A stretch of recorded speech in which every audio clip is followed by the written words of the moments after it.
Dari jutaan pujian, gelar juara, sampai status GOAT, ada satu label yang terus menempel ke Lionel Messi, yakni anak pipa. Sebuah julukan sinis yang dilemparkan oleh lawan, haters, bahkan beberapa analisis. Tapi kenapa sebutan ini bisa muncul? Dan kenapa banyak yang merasa Messi terlalu dipermudah jalannya? Apakah ini cuma sentimen fans Ronaldo? Atau memang ada benang merah antara Messi dan pipa yang sulit diabaikan? Di video ini kita bakal bedah secara mendalam asal-usul istilah anak pipa yang melekat pada Lionel Messi. Kita akan lihat bagaimana momen-momen penting dalam karir Messi selalu dikaitkan dengan keputusan kontroversial, promosi besar-besaran dari pipa, hingga teori konspirasi soal jalan lapang menuju kejayaan sang Lionel Messi.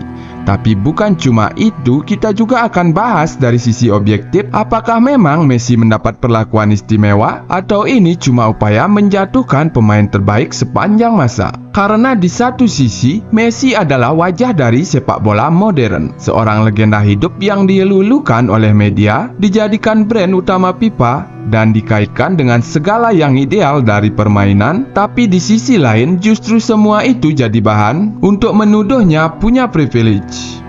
Konten ini tidak bermaksud menjatuhkan apalagi menyudutkan. Kita bahas berdasarkan data, momen nyata, dan perspektif dari kedua sisi. Biar kamu sendiri yang menilai apakah Messi benar-benar anak pipa atau cuma korban dari rivalitas tak berujung antara dua kutub Messi dan Ronaldo. Julukan ini bukan muncul tiba-tiba. Istilah anak pipa pertama kali ramai diperbincangkan saat Messi memenangkan Ballon d'Or ke-7 tahun 2021, mengalahkan Lewandowski yang dianggap lebih layak secara statistik. Banyak fans merasa ada dorongan kuat dari pipa dan media mainstream untuk tetap menjadikan Messi sebagai wajah utama sepak bola. Kemudian tuduhan itu makin kuat ketika Argentina tampil di Piala Dunia 2022. Beberapa keputusan wasit yang kontroversial, terutama soal penalti, jadi bahan perdebatan besar. Argentina mendapat 5 penalti sepanjang turnamen, terbanyak di antara tim peserta Piala Dunia. Momen seperti penalti melawan Polandia dan Perancis dianggap terlalu ringan. Selain itu, banyak yang merasa pipa terlalu gencar menampilkan Messi dalam promosi globalnya. Setiap kampanye besar, Messi selalu di depan. Bahkan saat Argentina menang, pipa langsung mengganti foto profil resminya dengan wajah Messi. Sebuah gestur simbolis yang menurut sebagian orang berlebihan. Julukan anak pipa juga makin viral di internet karena sering dipakai sebagai bahan meme. Fans Ronaldo secara terbuka mempopulerkannya, menyebut Messi dikasih jalan bukan karena perjuangan semata. Ini jadi bagian dari narasi yang makin mengakar. Namun perlu dicatat, Messi juga bukan pemain biasa. Ia punya prestasi dan konsistensi luar biasa. Selama lebih dari 15 tahun, banyak pihak merasa wajar jika pipa mengandalkannya sebagai ikon global. Tapi disitulah letak tarik ulurnya. Apakah itu bentuk penghargaan atau malah jadi bias? Dan meski istilah anak pipa bersifat sindiran, dampaknya cukup besar dalam percakapan publik. Messi seolah menjadi simbol dari sisi terang sepak bola, dan itu membuat pihak yang merasa di sisi gelap jadi makin nyinyir. Salah satu titik panas dalam narasi anak pipa adalah perjalanan Argentina di Piala Dunia 2022. Tim Tenggo memang tampil luar biasa, tapi banyak yang menyoroti keberuntungan yang mereka miliki, khususnya dalam keputusan wasit. Mulai dari penalti melawan Arab Saudi, Polandia, Belanda, hingga final melawan Perancis misalnya.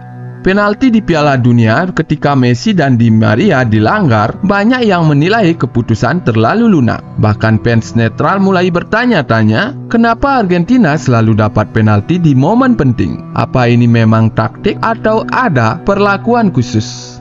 Tak cuma itu, netizen juga menyoroti bagaimana Messi diperlakukan setelah laga, dari jubah kehormatan yang diberikan oleh Presiden FIFA hingga momen selebrasi yang sangat berpusat pada Lionel Messi.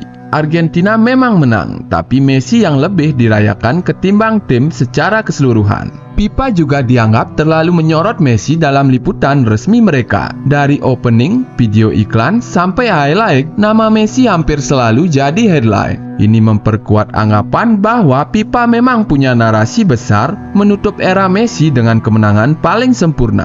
Namun di sisi lain, performa Messi di turnamen itu memang luar biasa. Ia mencetak 7 gol dan menjadi MVP turnamen. Banyak yang bilang ya wajar saja jika FIFA menjadikannya sorotan. Tapi tentu saja bagi mereka yang tidak suka, ini justru dianggap sebagai bukti pemihakan. Piala Dunia 2022 seolah jadi puncak dari argumen anak FIFA. Argentina juara, Messi MVP dan dunia seolah diarahkan untuk menyambut sang legenda sebagai good mutlak. Dan itulah yang membuat fans lawan merasa ini terlalu diskenariokan. Namun terlepas dari semua tudingan itu, Messi sendiri bukan tanpa tekanan. Sepanjang karirnya, ia justru sering dihantui narasi gagal bersama timnas. Ia harus menelan 3 kekalahan di final sebelum akhirnya meraih Copa America 2021. Perjalanan itu jauh dari kata dimanja. Messi juga bukan tipikal pemain yang dekat dengan politik sepak bola. Ia jarang tampil kontroversial, jarang berbicara soal keputusan wasit, dan cenderung fokus bermain. Justru ketenangan inilah yang membuatnya disukai oleh banyak pihak, termasuk media. Dan FIFA di PSG, ia juga tidak selalu diperlakukan istimewa. Bahkan ada masa di mana ia dicemooh fans sendiri. Jadi kalau Messi benar-benar anak emas FIFA, kenapa dia tidak selalu dimanjakan di klubnya? Ini jadi titik kontradiktif dari teori tersebut. Soal promosi dari FIFA, perlu diakui Messi memang punya nilai marketing yang sangat tinggi. Brandnya kuat, fansnya juga kuat, dan figurnya dianggap positif. Wajar jika FIFA lebih suka memajangnya ketimbang pemain lain yang lebih kontroversial.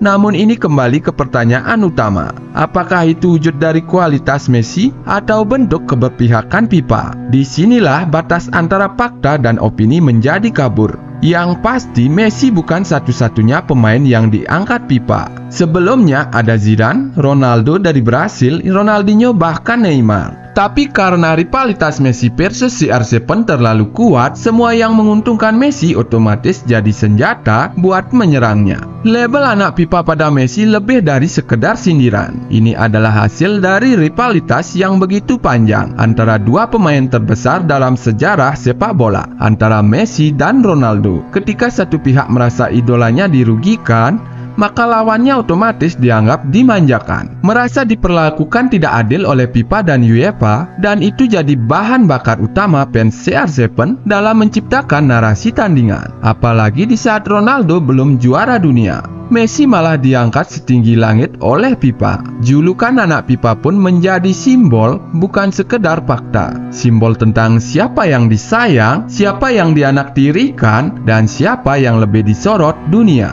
Walau banyak yang sadar ini cuman retorika fans, dampaknya nyata. Perpecahan opini publik terus berlanjut. Ironisnya, Messi sendiri tidak pernah mengklaim dirinya yang terbaik. Justru ia selalu merendah dan menghormati rival-rivalnya, tapi tetap saja dunia terlanjur membelah dua, Messi versus Ronaldo. Dan anak FIFA hanyalah bumbu dari perang abadi itu. Apakah Messi memang mendapat perlakuan khusus, atau ini cuma bentuk ketidakterimaan atas kesuksesannya? Semua kembali ke sudut pandang masing-masing. Tapi yang jelas, saat Messi pensiun nanti, sebutan itu akan tetap ada. Bukan karena Messi butuh perlakuan spesial, tapi karena dunia sepak bola tidak akan pernah lepas dari perdebatan dan Messi akan selalu jadi pusatnya.